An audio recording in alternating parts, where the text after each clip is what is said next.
Hello दोस्तों, मेरा नाम है ऋषभ कुमार और आप सभी का स्वागत है आर के एजुकेशन पॉइंट में। दोस्तों आज हम करेंगे effects of oxidation reaction in everyday life. Clear. So basically आज ये हमारा लास्ट टॉपिक है इस चैप्टर का। क्लास 10 साइंस में chapter number 1 chemical reactions and equations का लास्ट टॉपिक है ये। क्लियर। बहुत आसान सा, बहुत ही इंटरेस्टिंग टॉपिक है, तुम्हें मज़ा आ जाएगा आज पढ़कर। क्लियर। तो देखें ज़रा इसका पहले बात करते हैं कि टॉपिक का मीनिंग क्या है। टॉपिक का मीनिंग मतलब टॉपिक का अगर आप नाम देखें तो क्या है, effects of oxidation reaction in everyday life. अभी हमने ऑक्सीडेशन और रिडक्शन रिएक्शन पढ़ी। आई होप आपने वो वाली वीडियो देखी हो मेरी, ऑक्सीडेशन रिडक्शन वाली। क्लियर। सो उसमें मैंने ऑक्सीडेशन रिडक्शन के बारे में ओवरऑल सब कुछ बता रखा है। अगर आपने वीडियो नहीं देखी तो डिस्क्रिप्शन बॉक्स में आपको उसका लिंक मिल जाएगा। चलिए देखें। सो ऑक्सीडेशन रिएक्शन क्या थी, सिंपली अगर हम बताएं कि किसी सब्सटेंस में ऑक्सीजन का ऐड होना या हाइड्रोजन का निकालना, उसको हम क्या कहते थे, ऑक्सीडेशन रिएक्शन कहते थे सिंपल भाषा में। ठीक है। तो ये केमिकल रिएक्शन होती है। अब सवाल ये आता है कि क्या इस रिएक्शन का, ऑक्सीडेशन रिएक्शन का हमारी लाइफ में कोई इंपॉर्टेंस या कोई रोल है, कोई इफेक्ट करती है ये ऑक्सीडेशन रिएक्शन हमारी लाइफ में। तो इसका आंसर है जी हाँ, बहुत सारे इफेक्ट करती है। लेकिन हमारे सिलेबस में सिर्फ 2 इफेक्ट है। पहला कोरोजन, क्या होता है ये बताएंगे। दूसरा रेंसिडिटी। पहला कोरोजन और दूसरा रेंसिडिटी। क्लियर। सो ये 2 इफेक्ट हैं जो ऑक्सीडेशन रिएक्शन के हमारी लाइफ में हैं। ऑक्सीडेशन रिएक्शन क्या मतलब, मैंने अभी आपको बताया कि किसी सब्सटेंस में ऑक्सीजन का ऐड होना ऑक्सीडेशन है। और हमारे इन्वायरमेंट में, हमारे एटमॉस्फेयर में, इन्वायरमेंट में तो ऑक्सीजन का भरमार है। तो ऑक्सीजन जो है वो हमारे चीज़ों के साथ जुड़ सकती है और ऑक्सीडेशन रिएक्शन कर सकती है। क्लियर। तो चलिए देखते हैं एक एक करके। 2 एप्लीकेशन है, जल्दी से, छोटी सी वीडियो होगी, जल्दी से समझते हैं। तो सबसे पहले बात करते हैं कोरोजन। कोरोजन का मतलब क्या है, आराम से समझो पहले। कोरोजन इज द प्रोसेस, एक प्रोसेस है। ठीक है, एक प्रोसेस है इन विच मेटल्स, मेटल बोले तो zinc, copper, silver, gold, iron, ये सब क्या है, मेटल्स हैं, are eaten up gradually by the action of air, moisture, आसान भाषा में ऑक्सीजन। ठीक है, मॉइस्चर के अंदर भी ऑक्सीजन होता है, हवा में भी ऑक्सीजन है, ऑन देयर सरफेस। क्या मतलब हुआ, समझ में नहीं आया सर जी, अंग्रेजी है, ध्यान से समझने की कोशिश करो। मान लो कोई भी मेटल है, कोई भी मेटल है, चाहे वो सिल्वर हो, गोल्ड हो, आयरन हो, कोई भी मेटल हो, तो जब आप उसे एयर की कांटेक्ट में, मॉइस्चर के कांटेक्ट में, आसान भाषा में ऑक्सीजन के कांटेक्ट में रखते हो, तो ऑक्सीजन उसके सरफेस में टच होता है और टच होने के बाद क्या काम करता है, ऑक्सीडेशन रिएक्शन करता है। और ऑक्सीडेशन रिएक्शन करके एक ऐसे प्रोडक्ट बनाता है जिसकी वजह से हमारा जो मेटल है वो धीरे धीरे धीरे धीरे खराब होना शुरू हो जाता है। उस प्रोसेस को कोरोजन कहते हैं। ठीक है। जैसे कि फॉर एन एग्जाम्पल, लोहे में जंग लगना, लोहे में क्या लगना, जंग लगना, रस्टिंग ऑफ आयरन एक एग्जाम्पल है कोरोजन का, एक एग्जाम्पल है कोरोजन का। होता क्या है कि लोहे को आपने बाहर रख दिया, ठीक है, मैं लिखता हूं इसको, इसका एग्जाम्पल आपको मिलेगा rusting of iron, rusting of iron. So rusting of iron का क्या मतलब है कि अगर मान लीजिए आप लोहे को, मान लो लोहा है, ये आयरन है, क्या है, आयरन, और आपने इसको बाहर रख दिया एयर और मॉइस्चर के कांटेक्ट में, तो होगा क्या कि ऑक्सीजन के जो मॉलिक्यूल्स हैं, ऑक्सीजन के क्या है, मॉलिक्यूल्स इसके सरफेस के ऊपर आएंगे और क्या काम करेंगे, ऑक्सीडेशन रिएक्शन करेंगे। भाई ऑक्सीजन भी हो सकता है, पानी भी हो सकता है ना, क्योंकि पानी के मॉलिक्यूल, छोटे छोटे ड्रॉपलेट्स पानी के एटमॉस्फेयर में घूमते रहते हैं, तो वो भी इसके सरफेस के ऊपर आएंगे, वो भी इसके सरफेस के ऊपर आएंगे। आती है बात समझ में। तो ये जो हमारा लोहा होगा ये ऑक्सीजन और पानी H2O के साथ रिएक्शन करेगा और एक प्रोडक्ट बनाएगा जिसको हम कहते हैं रस्ट, आसान भाषा में जंग, जो बेसिकली क्या काम करता है, धीरे धीरे धीरे धीरे हमारे मेटल्स को क्या काम कर देता है, हमारे लोहे को क्या काम करता है, खोखला बना देता है, मतलब खराब कर देता है। आपने भी देखा होगा कि मान लो घरों में आपके कोई लोहा था, अब मजबूत लोहा होता है काफ़ी, लेकिन उसे अगर आपने बाहर रख दिया हवा में, खुली हवा में रख दिया, एयर में, मॉइस्चर में, तो धीरे धीरे कुछ दिनों के बाद या कुछ हफ्तों के बाद तुम देखोगे कि उसके ऊपर एक रेड ब्राउन कलर की लेयर सी आ जाती है और वो पूरा जो लोहा है वो बड़ा खोखला सा हो जाता है, मतलब बड़ा कमज़ोर सा हो जाता है, आप यूँ ही दबा के उसे तोड़ सकते हो। तो एक्चुअल में इसको हम क्या कहते हैं, कोरोजन ऑफ आयरन, आसान भाषा में इसको रस्टिंग ऑफ आयरन कहते हैं। ठीक है। अब रिएक्शन देखो क्या है कि जैसे मान लीजिए Fe है, आयरन है, इसके अंदर ऑक्सीजन जुड़ा, क्या जुड़ा, oxygen 4Fe plus 3O2 plus 2XH2O gives Fe2O3 XH2O। Clear. तो ये क्या है, ये आपका लोहा है, ये रहा, ये आपकी ऑक्सीजन है, ऑक्सीजन के मॉलिक्यूल जो इसके सरफेस के ऊपर आएंगे। ये पानी है, x क्या है, x कोई नंबर है भाई, एक कंपाउंड पानी का आए, 2 आए, 3 आए, 4 आए, 5 आए, 6 आए, तो 2x क्या है, एक नंबर है। मान लो 100 आए तो, क्लियर है, समझ में आया। गिव्स, ये सब चीजें मिला के क्या बनाती हैं, ये बनाती हैं Fe2O3 XH2O, x अगेन एक नंबर है, Fe2O3 XH2। अब इसे क्या कहते हैं, इसको कहते हैं hydrated third iron oxide, hydrated iron third या थर्ड आयरन ऑक्साइड, आसान भाषा में रस्ट, जो बेसिकली किस कलर का होता है, रेड ब्राउन कलर का होता है, रेड ब्राउन कलर का होता है।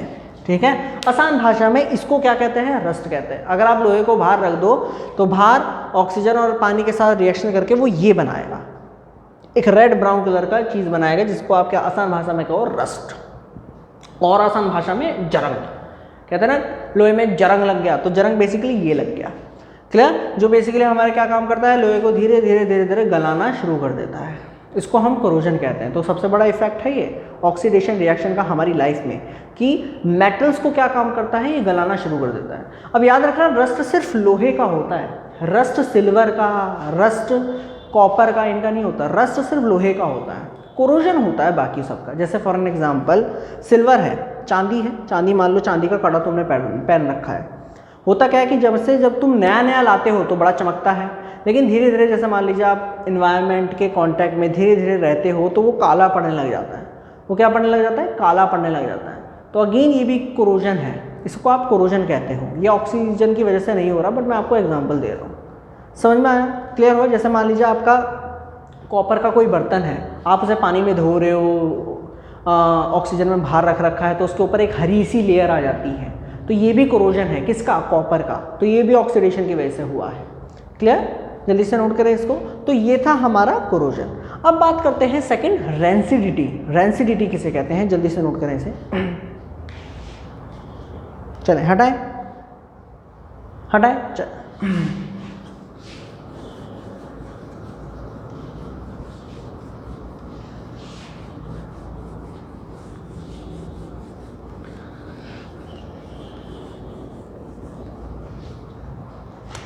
अब बात करते हैं रेंसिडिटी के बारे में।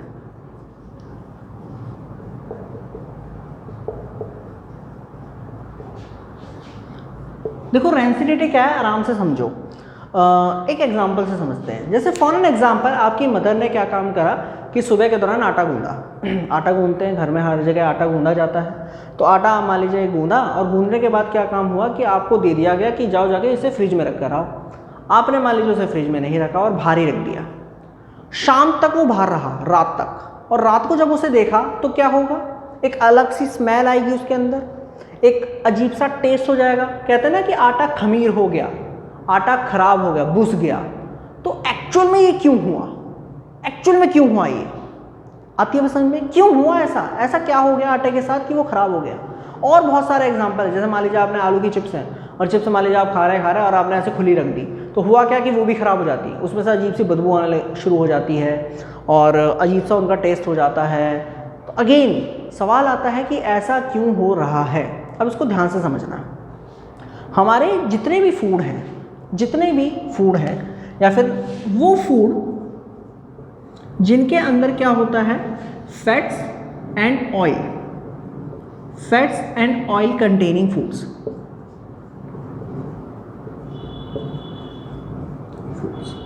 क्लियर, वो फूड जिनके अंदर फैट्स एंड ऑयल क्या होते हैं, कंटेन होते हैं। क्या होते हैं, कंटेन होते हैं। ये जो फूड है ये बेसिकली अगर आप बाहर हवा में ऐसे खुला रख दो तो बहुत जल्दी खराब हो जाते हैं। अब सवाल ये आता है क्यों खराब हो जाते हैं, समझते हैं इसको।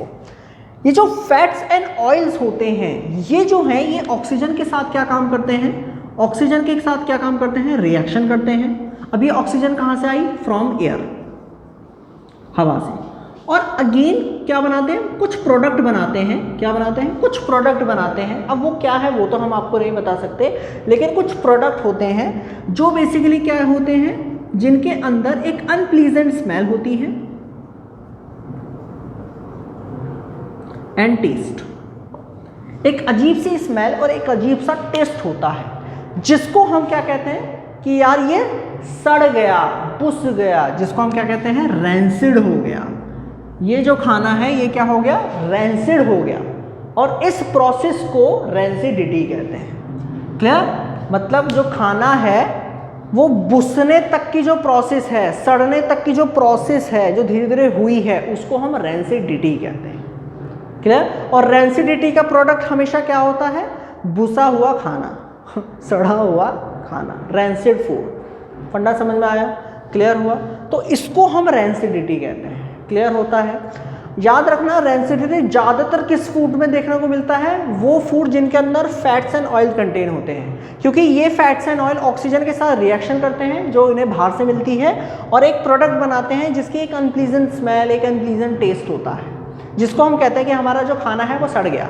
और इस प्रोसेस को रैंसिडिटी कहते हैं। इस प्रोसेस को आप क्या कहते हैं, रैंसिडिटी कहते हैं। क्लियर है, कोई डाउट है। एक्चुअल में रैंसिडिटी क्या है, एक्चुअल में रैंसिडिटी क्या है, एक ऑक्सीडेशन रिएक्शन ही है, ऑक्सीडेशन प्रोसेस है। क्यों, क्योंकि ऑक्सीजन जब तक ऐड नहीं होगा खाने में तो रैंसिडिटी होगी नहीं। जिस तरीके से कोरोजन है वो भी एक ऑक्सीडेशन प्रोसेस है। फंडा क्लियर होता है, जल्दी से इस चीज़ को नोट करिए। अब हम बात करते हैं, नोट कर लीजिए, अब हम बात करते हैं कि रैंसिडिटी से हम बचे कैसे। क्लियर, देखें जरा। सो दोस्तों, अब हम बात करते हैं कि रैंसिडिटी से हम किस तरीके से बचें, मतलब हम अपने खाने को ख़राब होने से कैसे बचाएं। तो कुछ मेथड्स हैं, जल्दी से उन्हें देख लो। पहला मेथड है कि rancidity can be prevented by adding antioxidant in food. अब ये एंटीऑक्सीडेंट क्या है, देखो ध्यान से। एंटीऑक्सीडेंट, एंटीऑक्सीडेंट, एंटीऑक्सीडेंट बोले तो रिड्यूसिंग एजेंट, रिड्यूसिंग एजेंट। ठीक है भाई, एक्चुअल में हमारे खाने में क्या हो रहा है, ऑक्सीडेशन हो रहा है। अब उसको कंट्रोल कौन करेगा कि आप उसके अंदर क्या डाल दो, एंटीऑक्सीडेंट डाल दो, आसान भाषा में रिड्यूसिंग एजेंट डाल दो। रिड्यूसिंग एजेंट क्या काम करेगा कि ऑक्सीडेशन रिएक्शन नहीं होने देगा, मतलब ऑक्सीडेशन रिएक्शन को कम कर देगा, जिससे हमारा जो फूड है वो थोड़ा सा क्या रहेगा, बचा रहेगा, स्टोर होने से, खराब होने से बचा रहेगा। तो हम क्या काम करते हैं, जो फूड हमारा ऑयल्स और फैट कंटेनिंग होते हैं उनके अंदर हम एंटीऑक्सीडेंट डाल देते हैं, मतलब रिड्यूसिंग एजेंट डाल देते हैं। ज़्यादातर दो तरीके के डालते हैं, एक होता है आपका BHA। BHA क्या है भाई, butylene, butylated hydroxy anisole, anisole ये कंपाउंड है। ठीक है, ये एंटीऑक्सीडेंट जो हमारे खाने में डाला जाता है रैंसिडिटी प्रॉब्लम से बचने के लिए। एक तो BHA होता है, एक होता है BHT, ये होता है ब्यूटाइलेटेड हाइड्रोक्सी टॉलिन, टॉलिन। ठीक है, इन नामों को याद कर लीजिएगा। BHA होता है आपका ब्यूटाइलेटेड हाइड्रोक्सी एनिसॉल, BHT होता है ब्यूटाइलेटेड हाइड्रोक्सी टॉलिन, जो एक तरीके से एंटीऑक्सीडेंट्स हैं जो हमारे खाने के अंदर ऐड करे जाते हैं। ठीक है, सेकेंड मेथड है कि rancidity can be prevented by packing fats and oil containing food with nitrogen gas, with nitrogen gas. अब नाइट्रोजन गैस के अंदर क्यों कंटेन कर रहे हैं, इसलिए कर रहे हैं कि जो नाइट्रोजन गैस है वो नेवर रिएक्ट विद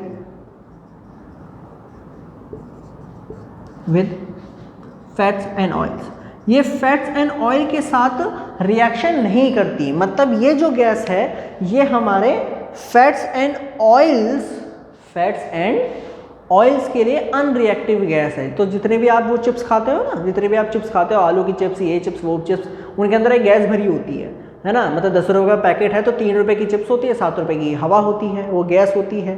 तो वो जो 7 रुपये की गैस जो है वो नाइट्रोजन गैस है। जो चिप्स आपके आलू के चिप्स के अंदर भरी गई है 7 रुपये की, जो 10 रुपये का आपने पैकेट खाया, 3 रुपये की तो आपको चिप्स मिली, 7 रुपये की आपको नाइट्रोजन गैस मिली।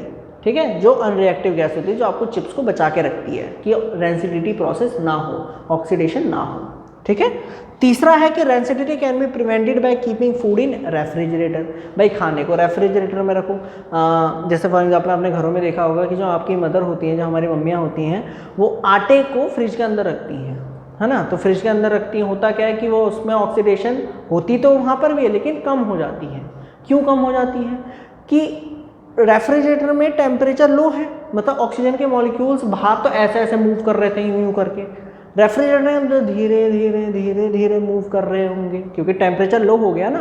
भाई गर्मियों में तो हम हाय गर्मी ऐसे करके रहते हैं, ठंड में हम बिल्कुल सिकुड़ जाते हैं, बिल्कुल धीरे धीरे चलते हैं। तो वही फंडा ऑक्सीजन के एटम पे भी लगेगा।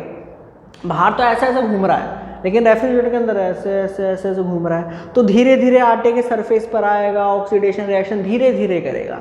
मतलब रेंसिडिटी हो तो रही है लेकिन धीरे धीरे होगी, तो हमारा खाना 1-2 दिन ज़्यादा चल जाएगा। हमारा जो आटा है, खाना है, वो 1 या 2 दिन और चल जाएगा। ठीक है।